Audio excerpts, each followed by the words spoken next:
Halo semua viewers, kembali lagi di program Perspektif. Setelah saya selesai berbincang dengan Dr. Afiliani seputar ekonomi, saya akan berbincang dengan Kak Faris yang kali ini sebagai pelaku usaha dan apa dampak yang dia terima.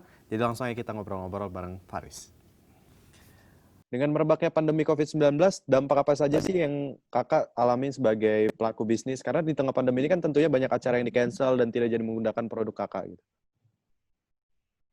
Kalau sebenarnya ini sih dilihat dari Januari, Februari, Maret itu sampai April untuk event kan udah redup nih ya. Jadi karena Binbag JKT itu kita ada sewa dan penjualan, jadi traffic di sewa itu redup banget 100%, kita nggak ada pemasukan di situ. Cuman kalau untuk penjualan alhamdulillah sih meningkat karena kan rata-rata orang rebahan, kita nyebutnya rebahan rumah kan. Jadi alhamdulillah lumayan lah penjualan. Oke. Nah, kalau dari segi pendapatannya sendiri, kalau boleh tahu mengalami penurunan sampai berapa persen nih? Kalau boleh diakumulasiin, mungkin 10%, 50% gitu. Kalau untuk pemasukan di sewa itu udah turun banget pasti, udah hampir 90% turun. Oke. Tapi kalau pembelian itu naik sekitar 50%, 60% naik. Malah naik ya kalau untuk pembelian ya, Kak ya? Iya, pembelian naik karena kita atur strategi di kita pastikan semua jual harga murah kan. Ketika lagi begini kan pasti kita nggak mungkin jual harga mahal. Jadi kita ada program-program yang diskon, terus free ongkir, dan dibantu juga sih sama marketplace sih dari Tokopedia sama Shopee. Itu ngaruh banget sih. Jadi penjualan kita naik signifikan ketika orang-orang udah pada kerja di rumah kayak gitu. Oke. Nah, adanya dampak terhadap keuangan tersebut kan pastinya berpengaruh ke segala aspek bisnis yang pengen kakak jalani nih. Dan kira-kira untuk menanggulangi dampak tersebut tuh, kebijakan apa saja sih yang kakak terapkan? Misalnya pemotongan budget atau misalnya promosi lebih lagi atau gimana?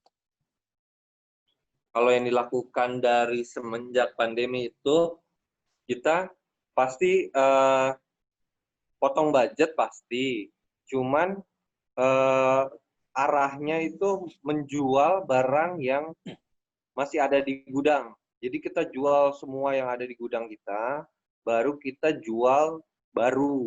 Jadi ibaratnya barang-barang yang stok lama itu harus kita jual dulu. Kalau Harus kita habisin dulu ya, nggak Kak? jual dengan harga diskon, itu nggak akan berjalan gitu. Oke. Pokoknya cara terbaiknya adalah menjual barang stok aja, stok gudang. Kalau kita nggak jual barang stok gudang, gudang akan penuh kan, nggak dibeli-beli kan. Kayak gitu. Oke. Kira-kira ada nggak sih Kak harapan yang mungkin ingin disampaikan kepada pemerintah terkait kebijakan, mungkin pengadaan acara yang mengalami korelasi terhadap bisnis Kakak? Atau mungkin minta bantuan dana gitu? Sorry. Nggak kedengeran apa? Oke. Nah, ada harapan nggak sih yang pengen disampaikan ke pemerintah terkait kebijakan pengadaan acara, mungkin acara konser atau ada acara-acara yang terkait dengan bisnis Kakak gitu? Atau mungkin bantuan dana juga? Sebetulnya kalau ini kan beda ya, maksudnya kalau gue pribadi sih gue nggak berharap apa-apa sih sama pemerintah, karena kan Oke. kalau dilihat juga pemerintah itu lebih baik mengurusi sektor-sektor yang real langsung ke orang-orang yang dampaknya tuh lebih buruk dari gue gitu.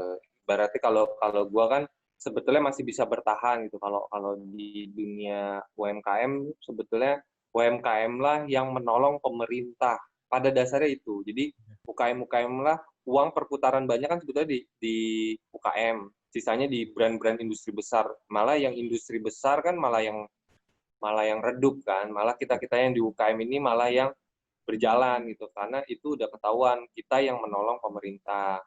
Cuman nggak naif, cuman di sini lebih baik uang-uang yang ada di pemerintah itu langsung udah betul sih, BLT sih udah betul, maksudnya lebih baik pemerintah mempercepat COVID ini supaya beres sih, agar semua sektor tuh balik lagi. Karena kan kita tahu kalau event ini nggak ada, berarti kan teman-teman kita di WO, di IO, itu mau makan apa gitu.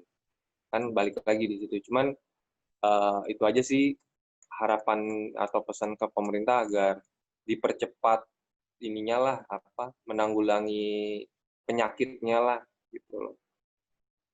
Oke. Nah, Kak Farid, terima kasih ya atas waktunya Kak Farid udah menyempatkan untuk ngobrol-ngobrol sama kita. Semoga sehat selalu dan Oke. sampai berjumpa di lain waktu lagi ya Kak Farid. Ya, Dadah. dadah. Itu dia tadi semua viewers perbincangan saya dengan Kak Faris yang merupakan pelaku usaha, dan semoga kita dapat memetik pelajaran setelah berbincang-bincang dengan kedua narasumber kita. Dan akhir kata, saya Yuda Batara Hasibuan beserta seluruh kru yang bertugas pamit undur diri dari hadapan Anda dan sampai jumpa di program Perspektif.